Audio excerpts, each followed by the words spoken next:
अध्याय 033 devil mountain में कदम। Kabir Wilson को महसूस हुआ कि अब उनके लिए ट्रू मार्शल क्षेत्र के छठे स्तर में प्रवेश करना बहुत मुश्किल था। उन्होंने 9 पंचतत्व ट्रू एलिमेंटल गोलियां निगल ली थीं। हालांकि वे उन्हें बड़ी मात्रा में ट्रू क्यूई प्रदान कर सकती थीं, लेकिन ये पर्याप्त नहीं था। अंतहीन ट्रू क्यूई की मात्रा को परिश्रमपूर्वक संपीड़ित करने के बाद वह केवल 40 ट्रू एलिमेंटल दानों को प्रज्वलित करने में सफल हुए। कबीर विल्सन को हर स्तर पर 50 ट्रू एलिमेंटल दानों को प्रज्वलित करने की आवश्यकता थी, तभी वह अगले स्तर पर पहुंच पाते। अब भी उन्हें 10 दानों की कमी थी। बाद के चरणों में उन्हें संपीड़ित करने के लिए ट्रू क्यूई की एक बड़ी मात्रा की आवश्यकता होगी। कोई विकल्प न होने के कारण कबीर विल्सन को अपने हाथ में मौजूद सभी बिल्डिंग फाउंडेशन गोलियां और यहां तक कि बड़ी मात्रा में ट्रू एलिमेंटल गोलियां भी खानी पड़ीं।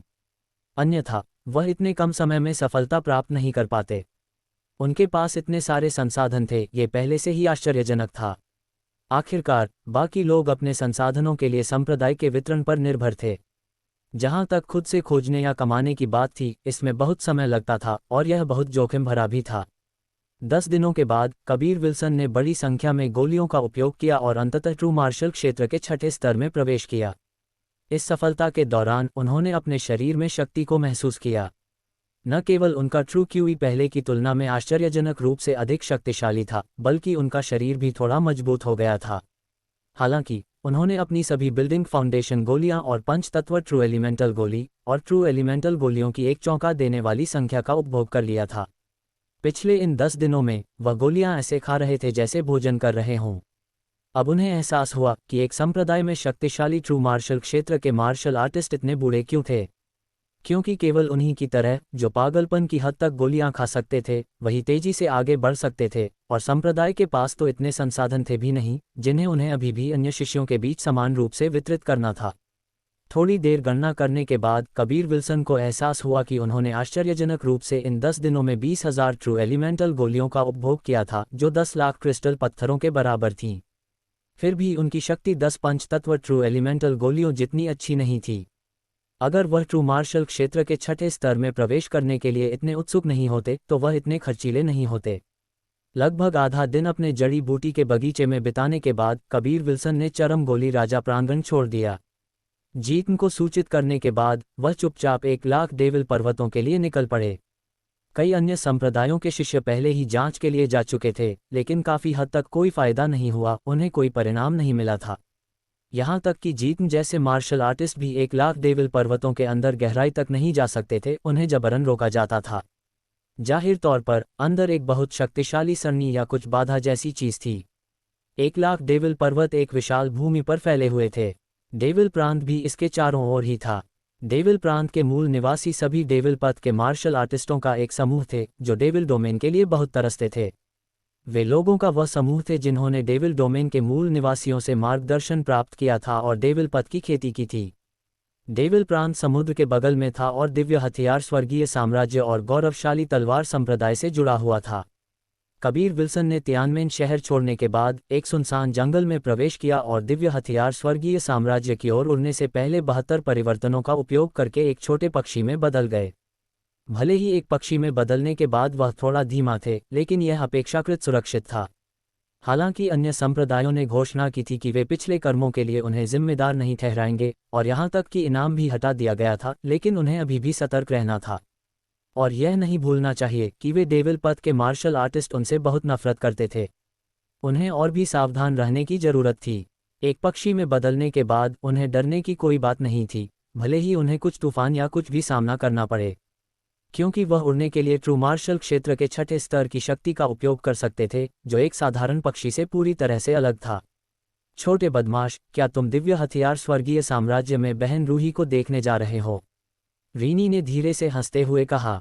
हालांकि वह एक छोटी लड़की लगती थी, लेकिन उसका दिमाग बुरी विचारों से भरा था। नहीं, मैं शायद खुद को रोक नहीं पाऊंगा और एक पक्षी में बदलकर उसे नहाते हुए देखूंगा। कबीर विल्सन ने पूरी तरह से अपने मन की बात कह दी।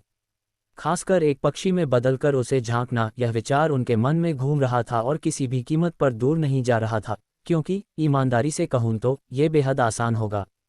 ये ड्रैगन तुम्हें देख रहा होगा। तुम इस पवित्र आध्यात्मिक शक्ति का उपयोग विकृत काम करने के लिए मत करना। रीनी ने धीरे से सूंघते हुए कहा। छोटे ड्रैगन, क्या तुम भी विकृत काम नहीं कर रहे हो? कबीर विल्सन ने तिरस्कार में कहा। लगातार 6 दिनों तक उड़ने के बाद कबीर विल्सन आखिरकार दिव्य हथियार स्वर्गीय साम्राज्य के ऊपर उड़ गए। यह 1 लाख डेविल पर्वतों के पास का एक छोटा सा शहर था। इस शहर के निवासियों को यह अजीब लगा कि समय समय पर लोगों का एक झुंड यहाँ आता था। हालांकि वे नहीं जानते थे कि 1 लाख डेविल पर्वतों के अंदर कुछ अजीब पक रहा था। 1 लाख डेविल पर्वत वह प्रवेश द्वार था जिसका उपयोग दानव और शैतानों ने 1 लाख साल पहले मानव दुनिया में किया था। यहाँ 1 लाख जितने पर्वत थे जो कई दानवों और शैतानों के खून से ढके हुए थे। यहाँ तक कि कई शैतान और दानव भी यहीं दफन हुए थे और इसलिए इसका नाम 1 लाख डेविल पर्वत पड़ा। कबीर विल्सन आकाश में ऊंचा उड़ रहे थे। दूर एक बड़ा भूभाग सफ़ेद कोहरे में घिरा हुआ था जिससे किसी के लिए भी देखना मुश्किल हो रहा था। इसे पहाड़ों का एक सागर कहा जा सकता है। यहाँ सभी प्रकार के अजीब आकार के पहाड़ मिल सकते थे। ये बहुत शानदार लग रहा था, खासकर ऊंचाई से इसे देखते हुए। कई पहाड़ इतने ऊंचे थे कि वे आकाश को भेद रहे थे, यहाँ तक कि बादल भी उनकी पहुंच को रोक नहीं पा रहे थे। यह 1 लाख डेविल पर्वतों का सिर्फ बाहरी घेरा है, इसलिए आपको कोई डेविल क्यूई उतार चढ़ाव बिल्कुल भी नहीं दिखाई दे रहा है। ये पहाड़ काफ़ी बड़े क्षेत्र में फैले हुए हैं। बाहरी घेरा पार करने से पहले आपको कम से कम आधा दिन उड़ना होगा, रीनी ने कहा। कबीर विल्सन नीचे उड़े, धीरन द्वारा दिए गए नक्शे पर इंगित निशान की तलाश कर रहे थे।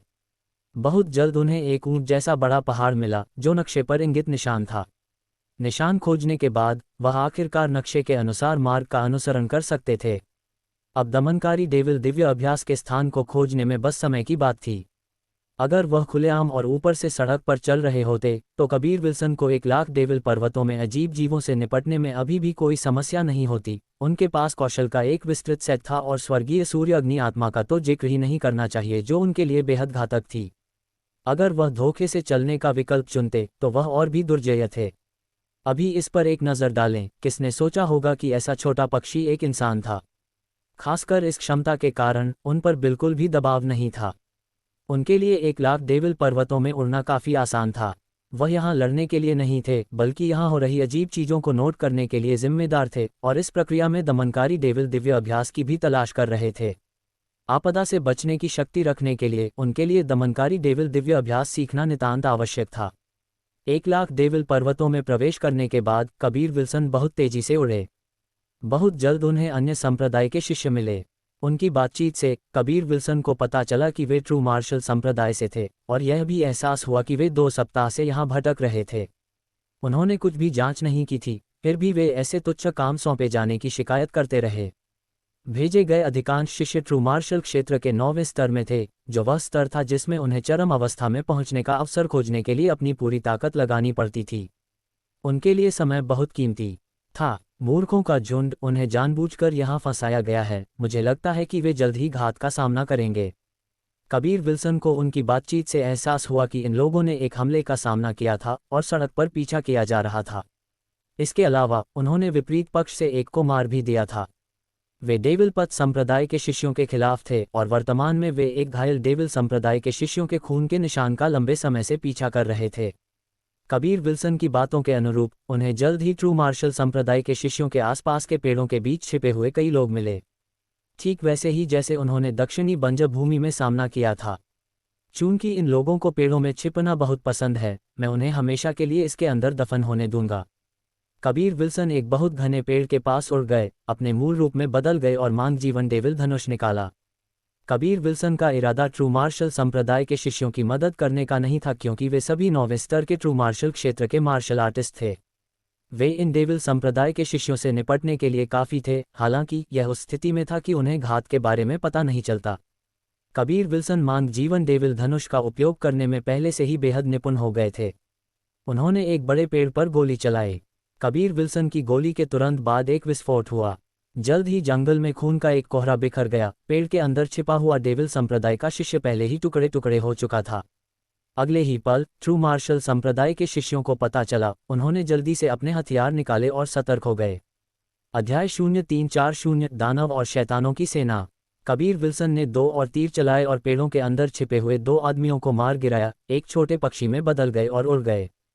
ट्रू मार्शल संप्रदाय के शिष्यों को नहीं पता था कि गुप्त रूप से किसने कार्रवाई की, लेकिन उन्हें दूसरे आदमी का इरादा स्पष्ट रूप से समझ आ गया, और वह ये था कि उन्हें याद दिलाना कि वे एक घात में जा रहे थे और हमलावर उन हरे भरे पेड़ों के अंदर छिपे हुए थे। जब घात लगाने वालों को एहसास हुआ कि ट्रू मार्शल संप्रदाय के शिष्य सतर्क हो गए हैं, तो डेविल संप्रदाय के शिष्य तेजी से पेड़ों से भाग निकले।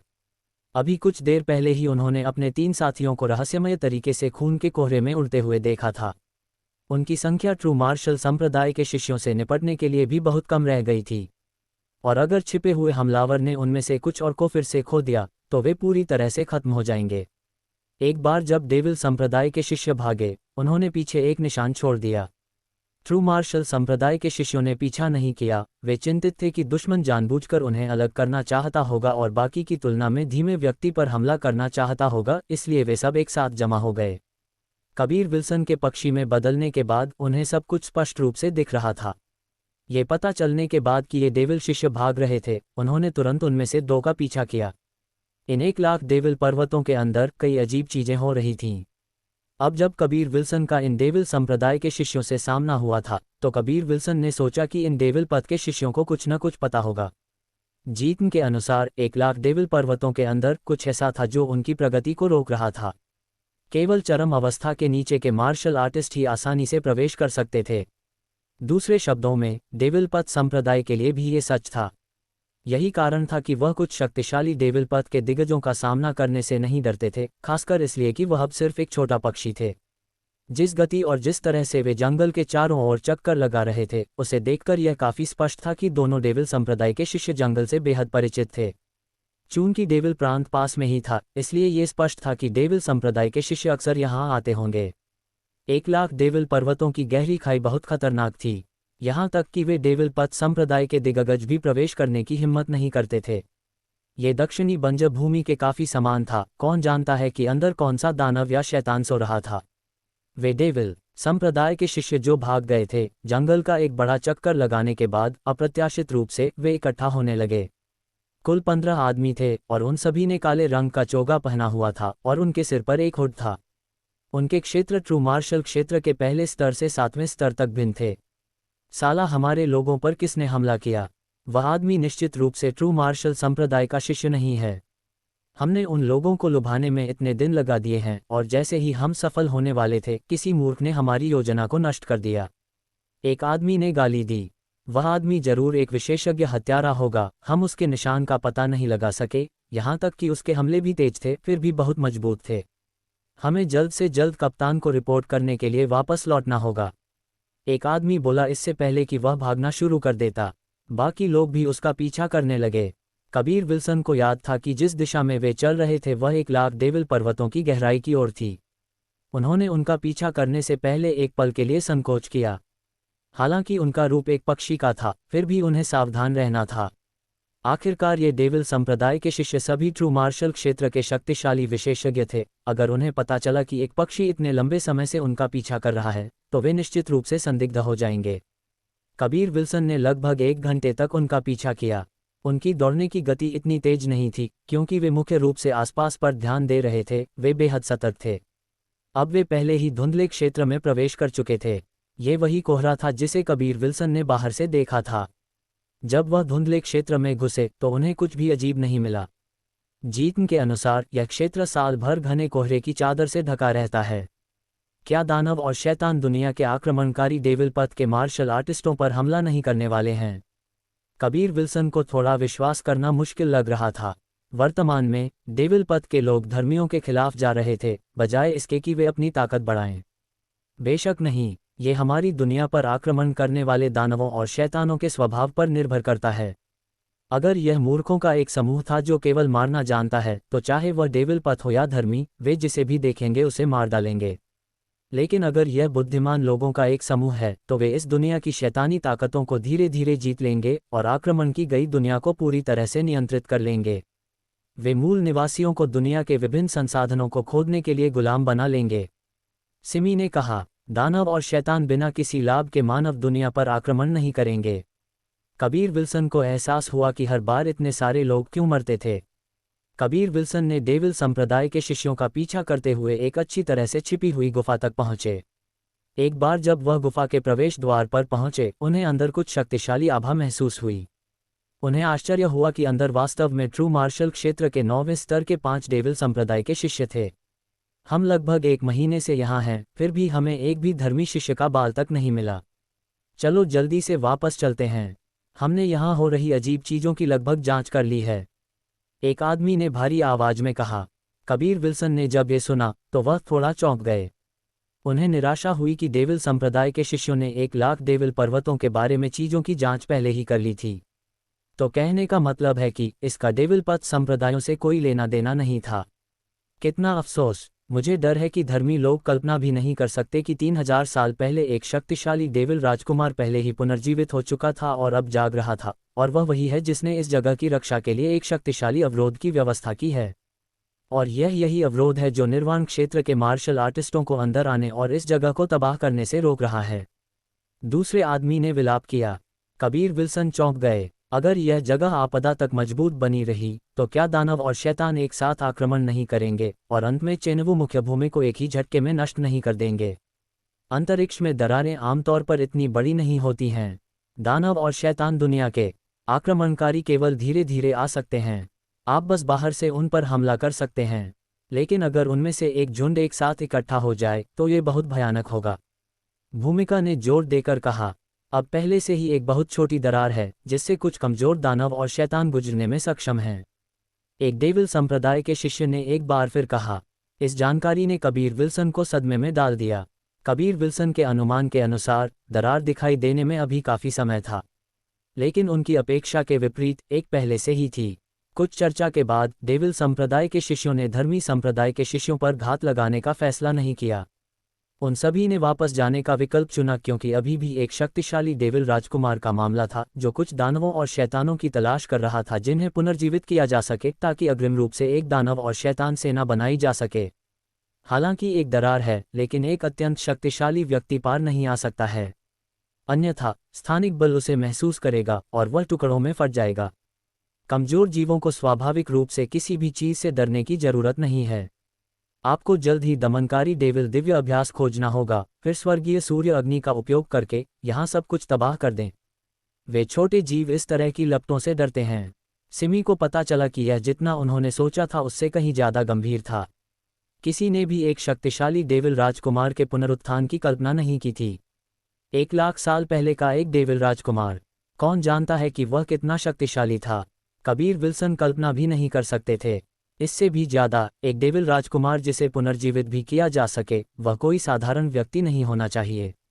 उसके पास निश्चित रूप से कुछ भयानक डेविल तकनीकें होनी चाहिए। जब उन्होंने ये सोचा तो कबीर विल्सन ने शक्तिहीन महसूस किया। जिस बात ने उन्हें उदास किया वह ये थी कि दमनकारी डेविल दिव्य अभ्यास 1 लाख डेविल पर्वतों की गहराई में छिपा हुआ था।